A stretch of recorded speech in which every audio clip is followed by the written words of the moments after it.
Welcome back everyone. As you can see, I've got the brand new C8 RS6 in front of me. So we had a lot of popularity and success with the C7 system. Also we did the big RS3 system, so this was naturally the next one to do in line. It was a bit tricky to get hold of one in the UK, but thankfully Alex from QS Tuning let us borrow his car for development. So what we're going to do in this video is look at the stock system as it is in the engine bay. I'll remove it, we'll have a look at the internals of it, see where the restrictions lie. I'll then scan the engine bay ready for the development of the design. We'll do some CAD work.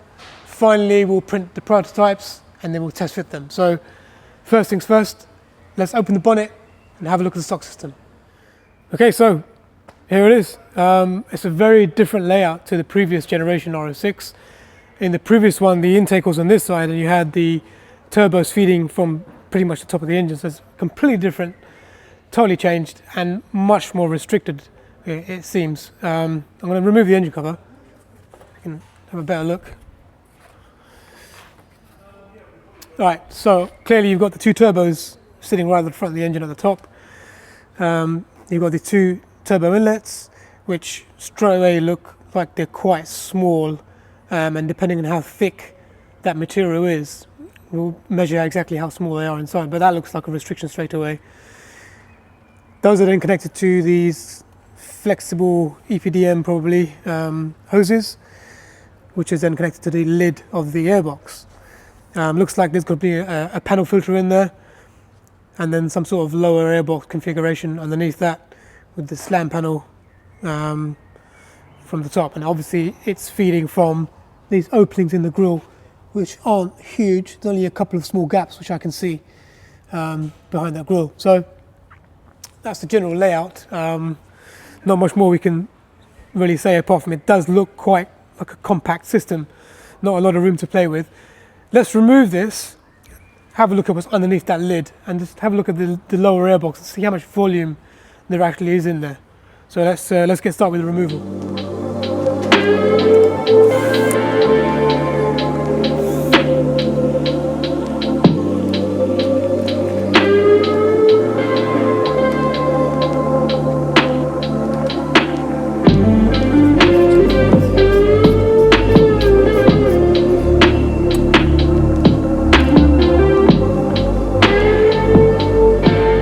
Okay, I've removed the lid of the airbox. I've also removed the two inlets to the turbos. You can see now the actual impellers of the turbos. And then you can also now see obviously the standard panel paper filter. If I remove this, you can see the base of that airbox now. And it is quite shallow. I was hoping there'd be a bit more depth, but now that we've removed everything, you can see how shallow this is.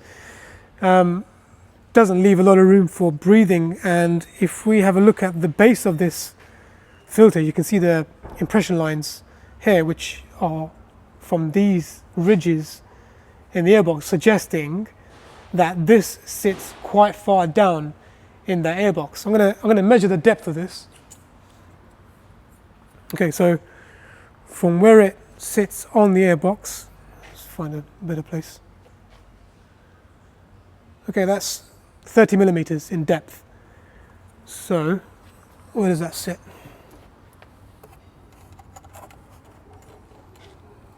Right, so it's there. So that's how far down the filter sits in the airbox. So that leaves us, I'll go down 10 millimeters. So the gap underneath the stock filter to the base of that airbox is only 10 millimeters. At the back of the airbox, which is very, very small. I mean, we can obviously see now the openings in the airbox. It's just open at the front. So it's breathing from these two sections at the front of the airbox, which doesn't actually extend all the way across. It's just the sides.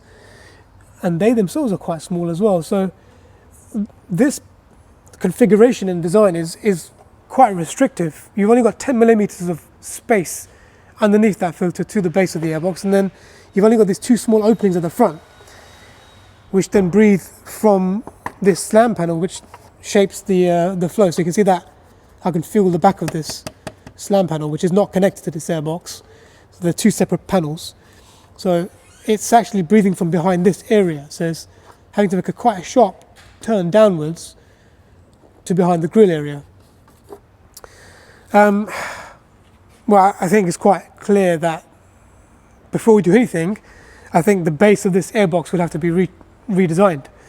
We need to try and change the configuration of the filter to the airbox and try and get a bit of a better angle, because at the moment you've got airflow coming into the airbox at a 90-degree angle, having to go straight up through that panel filter and then again 90 degrees out to the turbos. Let's see if we can try and change that angle a bit more so it's a bit more direct to the turbos. I mean, there's not a lot of space to work with because obviously we have to take into account the underside of the bonnet or the hood, but we'll come to that when we scan it. I think what I'll do now is we'll remove this slam panel so we can see exactly the entirety of that airbox, the lower section, and how it breathes.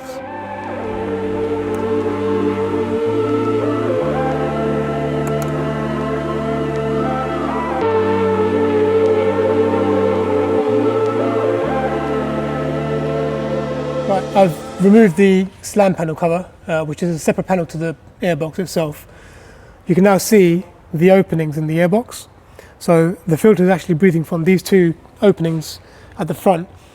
They then have to negotiate the underside of that. So it's actually coming up through this section here. So that's quite a sharp bend. So it's quite restricted between where that sort of slam panel finishes and where that airbox opens. So yeah, basically that configuration is quite restrictive. Even if we use a thinner filter in there, the angle between the filter and the inlets and then the volume available in that lower section is quite small. Also, the openings are quite restrictive as well. Even though you've got a relatively long filter, you've only got two small openings at the front. So we'll see what we can do about that. Let's now have a look at the upper part of the airbox, the upper section, and also the turbo inlets. Right, so in front of me I've got the lid of the airbox, the two connectors, and the two turbo inlets. Let's have a look at the lid first. I'm going to just lift it off the filter. Okay, straight away you should be able to notice that is a very shallow depth on that lid. It curves downwards quite significantly, and that's probably because it's very close to the bonnet. Not a lot of space there at all. If I turn this around, you can see the actual inlets themselves. Again, they look very small. If you think about the size of this engine and the horsepower it's making, the demand from those turbos, trying to suck through those two small openings, that's a restriction straight away. Let's flip this over. There you can see it's very shallow indeed. That ridge around that airbox is where the filter will sit, which leaves very little room between the top of that filter and the underside of the lid. If I put the filter in place, okay, now you should be able to see,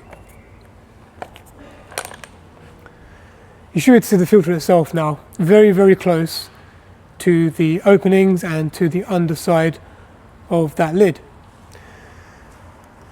Now, the other problem I can see straight away with this lid is the shape of it.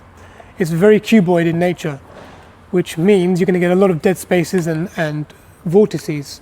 In particular, this area here, being that it's in line with the opening itself, although this is actually the highest point of the airbox, it's actually going to be a dead space because the airflow is going to be pulled through these openings. So that's behind that sort of natural path of least resistance. So you're going to get a lot of dead space in these areas. Also, this middle section, same problem. Your inlets are pulling from this direction, effectively making this section pretty much useless. You're going to get a lot of dead space and vortices around here. So effectively, the parts of this airbox which are going to be in use mostly are these areas, which are the shallowest. These are the connectors between the lid and the turbo inlets. They are here to provide some flexibility so that when the engine moves, these will take some of that flex. Although they are quite rigid, there isn't a lot of movement in them at all. I guess it's just enough to allow that small bit of movement.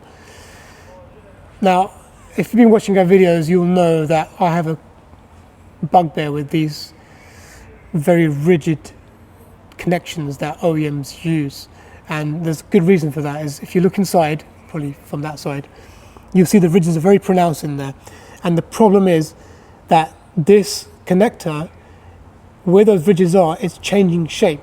If this was a straight section with those ridges, it wouldn't be so much of a problem, but the fact that this is changing shape quite significantly as well, you've got an oval here to the connector, to the airbox lid, to a circular opening which is for the turbo inlet. That change of shape is happening across this ridged area, so the airflow is having to negotiate not only that change of shape but also those ridges at the same time. So it's hitting multiple ridges as it's moving. If you can see, let's have a look at this one's more pronounced. This one has, look at that change of shape. That's awful. That is really terrible. You can see how it's moving so dramatically in terms of that change of angle. And if you look inside, you can see, I'm hoping you can see, there's a lot of ridges there, not a lot of clean space for air to travel through to make that transverse from the lid to the turbo inlet. These need to be changed straight away, obviously, with a new airbox lid design. Okay, let's move on to the turbo inlets themselves. The stock turbo inlets are made from cast aluminium, and you can see on the connection to the turbo, you've got these inserts which are plastic. Let me remove one of these. So both inlets have these, and they are flow guides. So these are actually trying to smoothen out the airflow before they hit the turbos. And that's probably because of the tortuous journey they have to make through these connectors and obviously the cuboid airbox lid. So these flow guides are helping to smooth out the airflow before they reach the turbo impellers themselves. Now that in itself is taking away from some of the volume in the turbo inlet. So these are creating a bit of a restriction, but they're necessary because of what's happening in here. We probably won't need these because we're going to make sure the flow is smooth going through the whole track.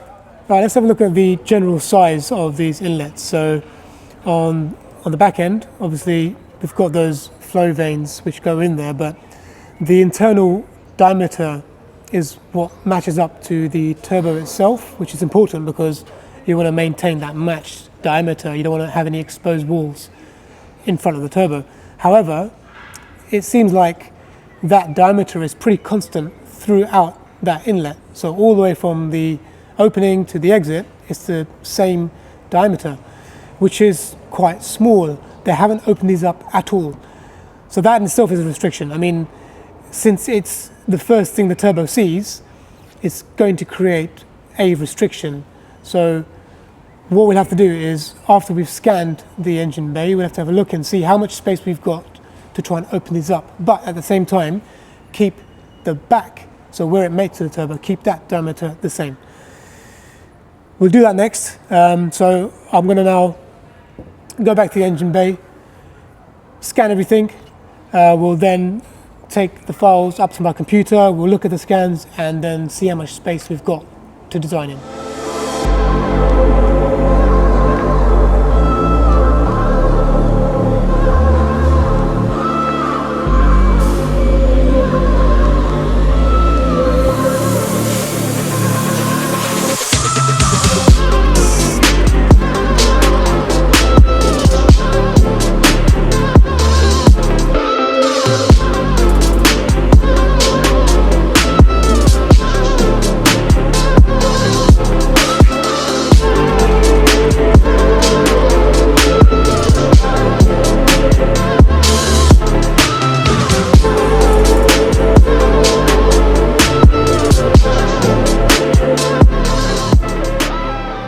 Okay, so we're in the office now and I've got the complete scan data on my screen.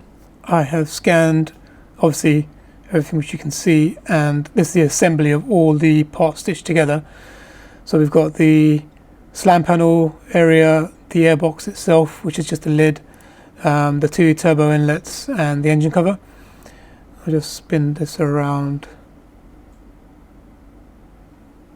so you can get a better idea of everything that's been scanned. So you can see underneath the airbox all the detail which I'm going to need for the design.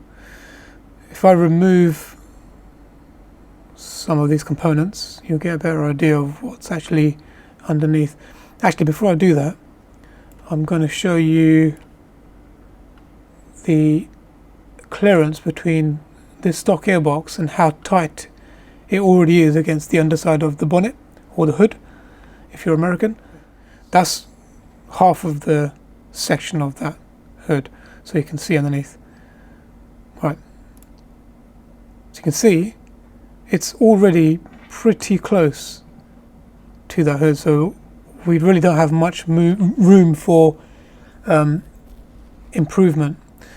There is some room there around this area and then towards the front here, which obviously we're going to use, especially this section here between the top of the stock airbox and that slam panel, which is separate from the stock airbox, but we're going to integrate them so that we can make use of that section of unused volume underneath the hood. Right, let me remove that and start taking away some components. So you can see now these two cables are for the pull for the hood, and then you've got the radiator underneath there, and then this opening right here is where the airbox is actually breathing from. Okay, those are your two turbo inlets, which are actually quite small, and there is some space around those inlets to make them bigger.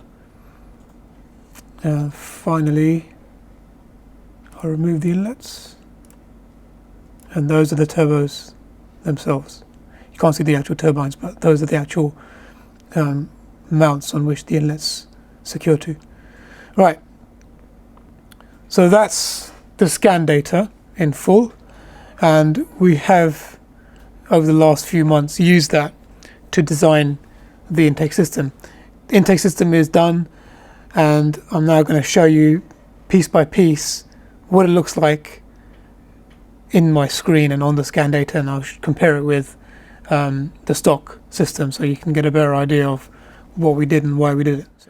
Okay, so this is now, I'm going to show you the first iteration of the final design, which we then use to go into testing with. So I'm going to start with the actual turbo inlets themselves as the starting point of this entire design, because from that then we can go into the base of the airbox system and then the connecting lid to complete and marry up the whole system. So starting with the left side inlet, if I can find there is, okay, right, that is our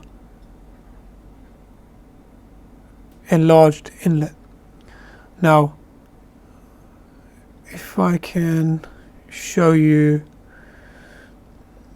so you can see obviously first off it's very, very tight against the ancillaries around it, but there is some movement in those ancillaries and it's enough space for us to install it, and then also have some silicon couplers on there to connect to the airbox. I'm going to try and, actually let me bring up the right side as well now.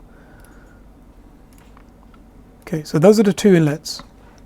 The right side is a bit more complicated because it's got this breather attachment, as well as the secondary breather on this side. Both inlets have been increased in size to as much as possible. That small cutout you can see the inside is to allow for a machined stainless steel ring to be pressed in so that there's some strength around these two areas where the clamps will be. I'm going to bring the stock inlets up so you can get an idea of the difference in size. There you go. Right, so the grey or creamy sort of colour scans are the stock inlets, and obviously the gold colour designs are our new design inlets, and you can see there's a stark difference in diameter between the two.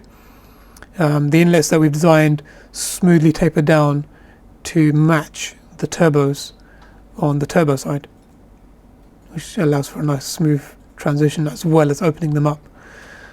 So as you can see there, that's a very nice illustration of the difference between stock and our inlets. The base of the airbox was a very complicated part to design because we integrated this slam panel area, which on the stock airbox is separate to the component which is at the front of the engine bay.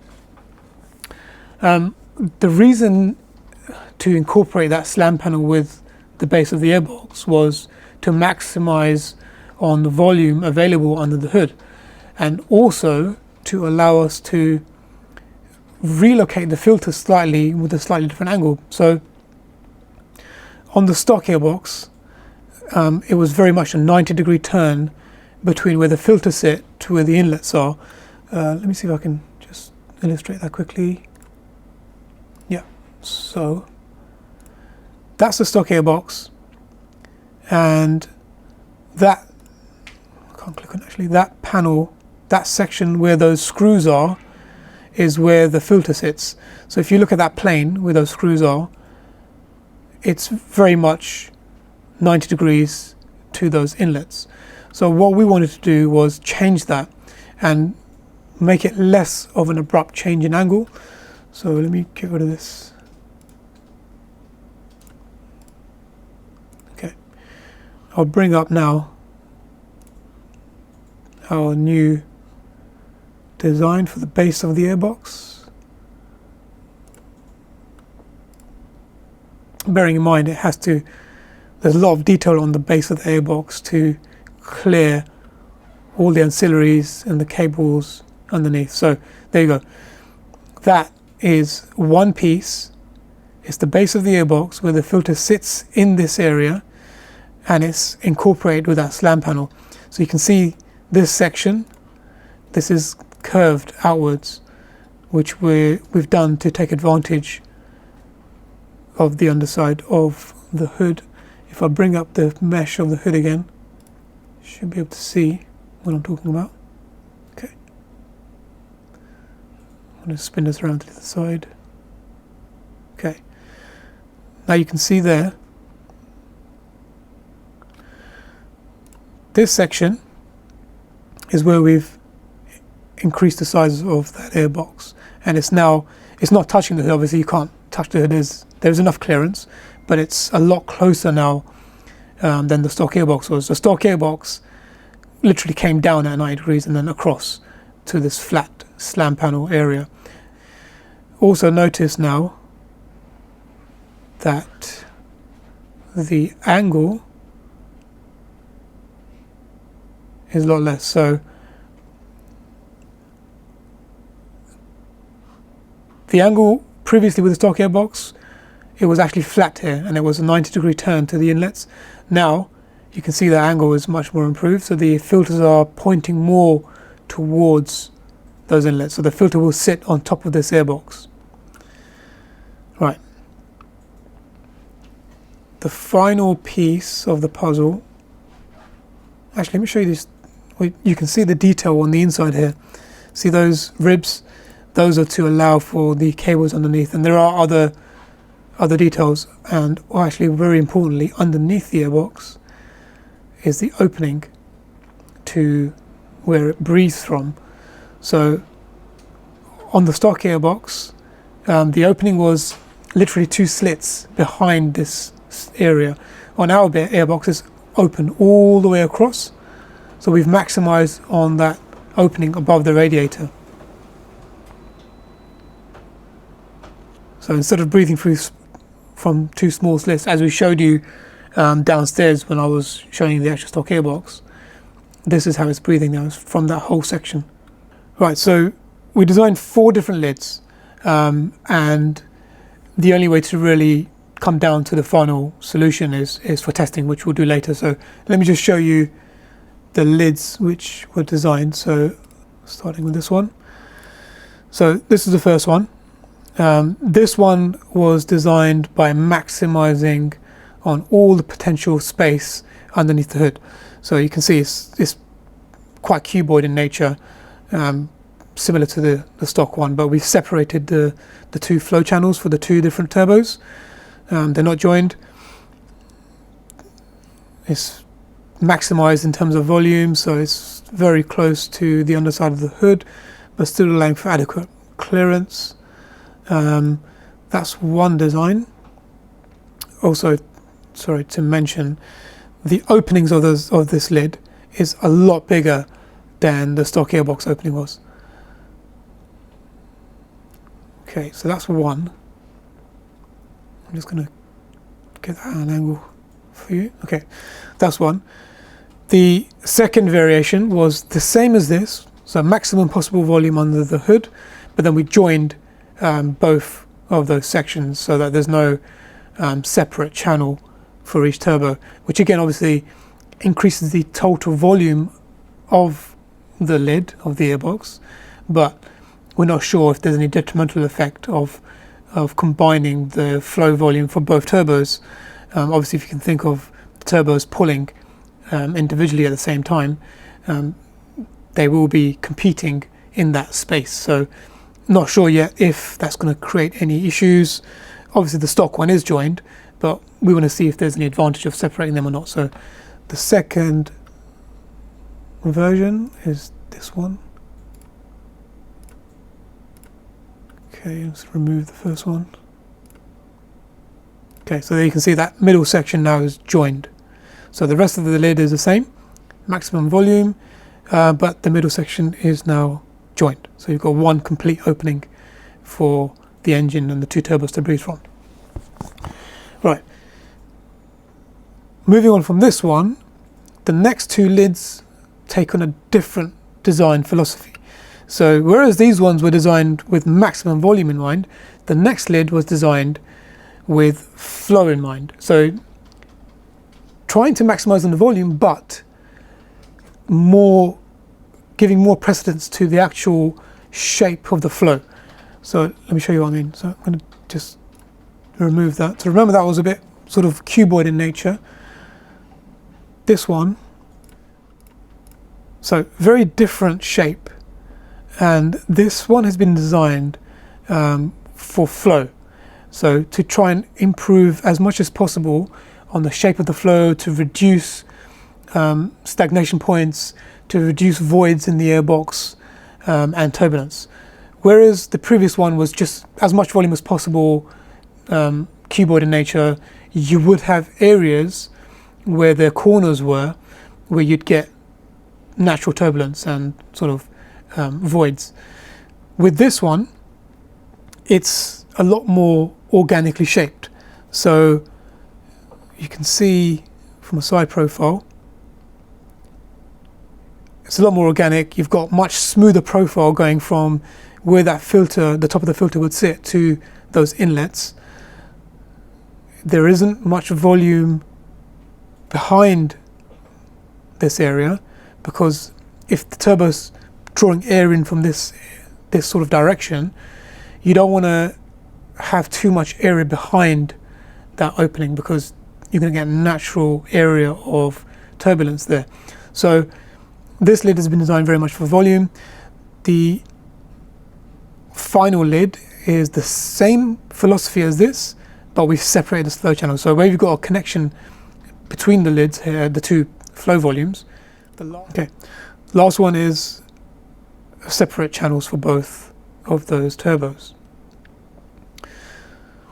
Now, in my kind of experience, my feelings are that the latter two designs, which are designed for flow over total volume, should, in theory, be better than the ones which are designed for purely volume and a bit more cuboid, like the stock Airbox. But we will find out when these are tested, which will be later on. So that's the complete system. The only thing left is some brackets which we've done to secure the Airbox down.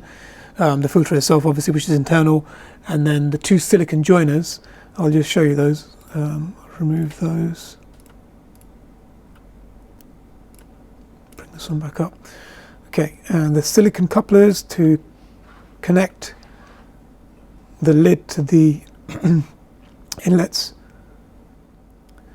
I'll just bring one up. There's no point bringing them to you. I can show you. So that's a silicon coupler.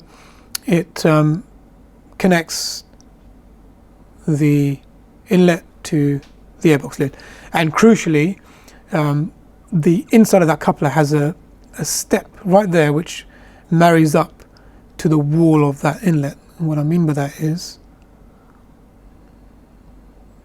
I'm going to try and just section this to illustrate what I mean. Just do it there. Okay. Right. I've just cut this across the top so you can see inside, and if you look there, so that silicon, that's the inside wall of the silicon, and right there there's a step. So what that does is it mates on to the inside or the outside wall of this inlet, and it matches the diameter of the inside diameter of this inlet. So when airflow is going through this silicon, it doesn't see any exposed wall before it enters the turbo inlet, which is very important, because when you're so close to the turbo and you've got so much velocity going through that section, if you see an exposed wall, so if you put, let's say you put a silicon coupler without that step, that silicon coupler will go on the outside of the inlet, which will expose the thickness of that inlet. So the airflow will see that thickness and hit that sort of inside wall before it enters the inlet, and then you get a lot of turbulence there. So this removes that by keeping the flow channel really smooth all the way through from the airbox to the silicon to the inlet. The final thing is the filter itself, which, as you may or may not know by now, BMC are collaborating with us to make a custom filter for this airbox. So that's underway. I'm going to now just remove this model and just show you the filter with the airbox in place. In this model, I've got the assembly of the lower and upper airbox with the filter inside, which is, as mentioned, made by BMC. So that's the filter. It's a cotton mesh filter as BMC make, with a rubber surround. It's obviously, we've made it as large as we possibly can to fit inside the airbox. The airbox, again, as we mentioned previously, was made for maximum volume, so I couldn't actually physically make that filter any bigger. If I did, the airbox would start to foul on the underside of the hood. So in terms of pure surface area, this filter is, I'd say, marginally bigger than the stock one, and that's purely down to the fact that the restriction of space under the hood. But what we have done is we've improved on the shape and the flow shape, where the angle of the filter and how the flow goes through the filter and into the inlet. So that's what the advantage is. If I just do a cross section from the side, so you can kind of visualize where how the flow goes through the system. So I've just cut away a section of the assembly, and you can see now how the filter sits, how far it goes down, and the opening. So obviously your airflow goes up through this opening, through this section, and then up through the filter, and then through the lid.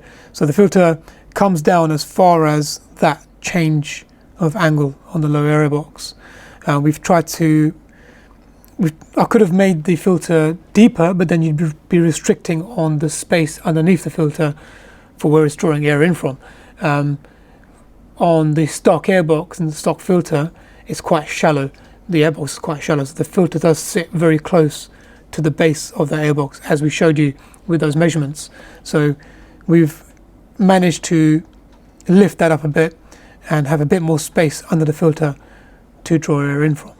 Okay, that's pretty much it for the filter and airbox combination. The final thing I'm going to show you is just a comparison between our assembly, our design, and stock airbox in situ in the engine bay overlapped. So you can sort of see where we've increased volumes and areas. Okay. So that's our airbox. I'm going to bring up the stock airbox back now. Right, that's the stock airbox lid. And if I bring the stock panel back, you probably won't be able to see it because it's so shallow, it's hiding underneath. Yeah, so you won't really see much there. But anyway, let's look at the lid first. Just move this away. Okay. You can see now where we've maximized or increased the volume of our lid as opposed to the stock airbox lid. So where our lid is sort of protruding away from that scan is where we've improved it. So it's quite a big difference at the front, right there, where the stock airbox curves upwards from that shape. Our one moves up straight away and then smoothly goes towards the inlets. So there's quite a big change, and that angle I was talking about previously is now much more apparent here. So those two screws, one there and one there, that's the plane of where the stock filter sits. So if you imagine the stock filter is, the top of the stock filter is parallel to that face, on our airbox it's at a much less of a steep angle as compared to those inlets. I hope that's clear. It should be clear on your screen. So I'll just show you again. This plane here, this section which I've highlighted right now, that's where our filter sits. Compare that angle now with the angle of where the stock filter sits in the stock airbox. So if that's the stock airbox, that's our airbox. So your inlets are here. Our airbox has a much more direct path to the inlets as compared to the stock airbox. It's a 90-degree abrupt change in angle to the inlets. Right. Oh, I know this is, I was supposed to be saying the final thing, but I promise this is the final thing. Let me just look at the lower part of the airbox. I'm going to make that see-through so you can see the stock panel underneath. I'm going to change that material. Okay. So that's now see-through. You can see, hopefully, how much of a difference there is between our slam panel airbox integration to the stock slam panel. So there's a stock slam panel that goes down and across. Our one rises up straight away and then smoothly goes across to the lid. So as you can see, we have absolutely maximized wherever we can, both in terms of volume and flow. So that's it in terms of the design. Now we're going to start printing these parts and get ready for testing. So we just looked at the design in CAD. Now I've been made aware that I've gone on for far too long. I've got a bit carried away with my explanations. So this video's got just a bit too long now for us to now go into the prototypes. So what we're going to do is end this video here, and then in the next video we're going to look at the prototypes and compare the actual printed prototypes with the stock airbox, and then we can then reflect back to what we've seen with CAD. So I'll end this now, and hopefully we'll see you next time for the prototypes. Thank you so much for watching, guys. If you liked the video, please give us a thumbs up, and if you haven't already, please remember to subscribe to the channel and turn your notifications on. If you want to join the conversation, please drop us a comment below and we will do our best to respond to you. And if you're running out of things to watch, why don't you watch one of these two?